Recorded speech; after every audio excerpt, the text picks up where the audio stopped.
Hyderabad Meerpet Lenin Nagar లో పోలీసులు cordon search నిర్వహించారు. రాచకొండ జాయింట్ సిపి శశిధర్ రెడ్డి ఆధ్వర్యంలో 170 మంది పోలీసులు విస్తృత తనిఖీలు చేపట్టారు. ఈ తనిఖీల్లో భాగంగా 13 మంది అనుమానితులను పోలీసులు అదుపులోకి తీసుకున్నారు. వీరిలో 7 పాత నేరస్తులున్నారు. కార్డన్ సెర్చ్ సందర్భంగా ఎలాంటి పత్రాలు లేని 16 బైక్లు, 9 ఆటోలు, 1 కారును పోలీసులు స్వాధీనం చేసుకున్నారు. అదేవిధంగా అక్రమంగా నిల్వ ఉంచిన మద్యము కూడా దొరికాయి.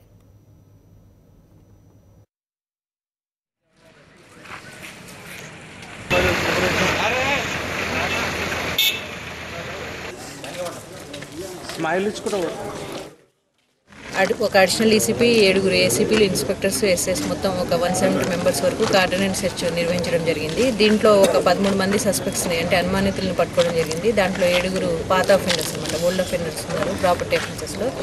ఒక 9 ఆటోలు, 16 2 వీలర్స్, 1 కారు అంటే కంట్రోల్లోకి తీసుకోవడం జరిగింది. డాక్యుమెంట్స్ సరైన డాక్యుమెంట్స్ లేవు అనేసి వాటిని వెరిఫై చేసిన తర్వాత డెసిషన్ తీసుకున్నాం.